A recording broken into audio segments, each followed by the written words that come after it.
At 41,000 feet, airplanes are not meant to improvise. They are meant to calculate, measure, predict. Yet on July 23, 1983, a modern wide-body jet, one of the most advanced aircraft of its time, did something no one expected. It stopped flying like an airplane and started flying like a glider.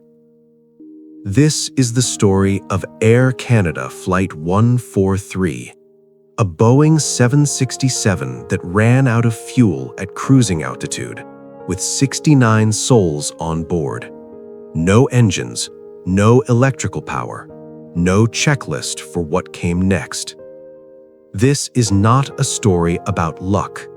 It is a story about human cognition under pressure, about how experience can override automation, and how calm thinking saved lives when systems failed. In the early 1980s, aviation was entering a new era. Aircraft were no longer dominated by dials, needles, and mechanical redundancy. Computers were taking control. The Boeing 767 was a symbol of that transition, a wide-body aircraft designed around digital systems, efficiency, and automation. It was meant to reduce human error, not depend on human judgment. But new technology brings new vulnerabilities. On July 23, 1983, Air Canada Flight 143 prepared for departure under conditions that seemed routine. There was no storm, no technical emergency, no warning that history was about to unfold.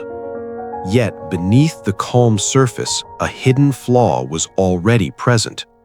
The fuel quantity indication system was inoperative, something maintenance crews had seen before. Procedures existed, manual measurements could be used, everything appeared under control. But this was the first quiet step toward disaster. Aviation accidents rarely begin with explosions or alarms. They begin with normality, with confidence, with people believing that the system in front of them is accurate. This chapter is not about panic, it is about trust. Trust in procedures, trust in technology, and trust that small details do not matter as much as they truly do. The mistake that doomed Flight 143 was not dramatic, it was mathematical. The Boeing 767 measured fuel in kilograms. Many pilots and ground crews trained on older aircraft still thought in pounds. On the morning of the flight, fuel was calculated using a drip stick, a manual method used when digital systems fail. The numbers obtained were correct, the calculation itself was not. Pounds were treated as kilograms. The aircraft was loaded with barely half the fuel it required. No warning system detected the error because the system believed the input was valid. This is known as a latent failure, a hidden error that passes silently through multiple layers of defense. Each person involved believed the previous step was correct. Cognitive bias played a decisive role. Familiar habits replaced verification. Experience with older systems overruled the demands of new ones. Nobody intentionally cut corners. Nobody ignored safety. The error survived because it made sense. In aviation psychology, this is one of the most dangerous conditions possible, when wrong information feels right. By the time Flight 143 taxied for departure, the outcome was already sealed, though no one in the cockpit or on the ground could possibly feel it yet. Captain Robert Pearson was not just a jet pilot, he was also an experienced glider pilot. At the time, this detail seemed irrelevant, almost trivial. Modern jetliners were never expected to glide for extended periods. Engines were reliable. Fuel planning was precise. But aviation history often turns on forgotten skills. Pearson trusted the aircraft, the numbers, and the system around him. So did First Officer Maurice Quintal, a skilled and professional pilot with deep operational experience. Together, they represented the human side of a highly automated machine. There was no argument in the cockpit, no confusion. The pre-flight checks matched expectations. Takeoff was smooth. Climb was normal. Cruise performance showed nothing alarming. This is what makes the story unsettling. The crew did everything right based on the information they had. There was no villain at the controls, no reckless behavior, just humans operating inside a system that quietly betrayed them. At cruising altitude, the aircraft carried confidence, passengers carried routine expectations, and the crew carried responsibility, unaware that fuel, the most basic requirement for flight, was already slipping away. At 41,000 feet, warnings began softly. A fuel pressure alert sounded, then another. Moments later, the left engine flamed out. This was serious, but not yet catastrophic. Single-engine flight procedures existed. Pilots trained for this. But seconds later, something almost unthinkable occurred. The right engine flamed out as well. Total engine failure at cruise altitude was not something most pilots ever expected to experience. The cockpit fell into an unnatural silence. No thrust, no margin, just airflow rushing past aluminum. In aviation, noise is life. Engines mean control. When they stop, the psychological impact is immediate. But panic did not dominate this cockpit. Instead, training took over. Checklists were attempted. Engine restarts were initiated. Nothing worked. The fuel was gone. Not leaking, not blocked, simply gone. The aircraft was no longer powered by combustion, but by gravity. At that moment, Flight 143 crossed an invisible line, leaving the world of powered flight and entering a realm where only aerodynamic discipline and mental clarity could determine survival. With both engines out, the Boeing 767 lost more than thrust. It lost electrical generators. It lost most flight instruments. It lost navigation systems. The cockpit lighting dimmed. Screens went blank. The aircraft reverted to a state few modern pilots ever experience. Only one emergency system remained active, the ram air turbine, a small propeller that deployed automatically to provide minimal hydraulic power. It was enough to move the control surfaces, but nothing more. There was no autopilot, no advanced navigation, no precise glide path guidance. What remained was raw flight. This is where aviation psychology becomes visible.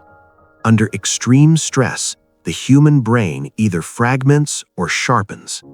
Pearson and Quintal divided tasks without discussion. One flew the aircraft, the other navigated by memory and logic. Communication was calm, factual, and continuous. There was no shouting, no denial. This was not heroism, it was discipline. The aircraft was descending whether they wanted it or not. The only question was where. At altitude, options disappear quickly. Major airports were too far. The glide range of a Boeing 767 without engines was limited and unforgiving. This is where experience outside standard airline training became critical. First Officer Quintal remembered Gimli, a former Royal Canadian Air Force base he had once been stationed at. It was no longer an active airport. Part of the runway had been converted into a drag racing strip. Families, vehicles, and spectators were present that day. It was not designed to receive a wide-body jet, but it existed within reach. The decision was immediate. There was no time for debate. In aviation, indecision kills faster than wrong decisions. The aircraft turned toward Gimli. From that moment forward, the goal was not perfection, it was survivability. Every foot of altitude mattered. Every knot of airspeed mattered. The crew knew they would not get a second attempt. This would be one approach, one landing, one outcome.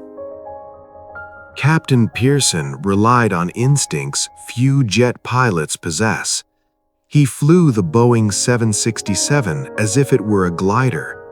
Maintaining best glide speed became critical. Too fast, and altitude would vanish. Too slow, and the aircraft would stall. The aircraft's descent profile was unfamiliar, untested, and unforgiving. There were no reference charts for this scenario. Pearson felt the airplane rather than calculated it. This is a rare skill in modern aviation, where automation handles most control inputs. But glider pilots understand energy management intimately. They learn to trade altitude for speed and speed for distance. The Boeing 767 responded, not gracefully, but obediently. The crew realized they were arriving too high, too fast. Without engines, they could not go around. The approach had to be modified mid-descent, using techniques almost never applied to jets. As the runway approached, it became clear the aircraft would overshoot. Pearson performed a forward slip, a maneuver common in light aircraft and gliders, but nearly unheard of in jet aviation. The aircraft was intentionally flown sideways to increase drag and lose altitude rapidly. This maneuver placed enormous stress on the airframe and demanded precise control. It worked. The descent steepened. The ground rushed upward. On the runway below, people began to scatter. No one expected a silent jetliner to appear overhead. There was no engine noise, no warning, just a massive aircraft descending on dead momentum. The nose gear collapsed on touchdown. Sparks erupted. The aircraft slid violently, but it slowed, and then it stopped. Fire did not come. Explosion did not follow. Silence returned, this time safely. The investigation revealed no reckless pilot, no negligent mechanic, no single catastrophic failure. Instead, it exposed a chain of human system mismatches, metric conversion errors, incomplete training transitions, over-reliance on digital assumptions. The lessons reshaped aviation procedures worldwide. Fuel measurement standards were reinforced. Human factors training expanded. The industry acknowledged a critical truth. Technology does not eliminate human error. It reshapes it, and humans remain the final defense. The Gimli Glider matters because it proves something uncomfortable. When everything fails, the human mind becomes the last system standing. Automation did not save Flight 143. Experience did. Judgment did. Calm thinking did. This story is not about perfection. It is about resilience.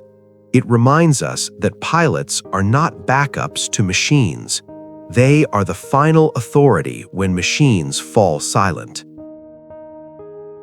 On July 23, 1983, a Boeing 767 ran out of fuel. But it did not run out of thinking. The Gimli Glider reminds us, aviation safety is not just engineering. It is psychology, discipline, and the human ability to stay calm when everything else disappears.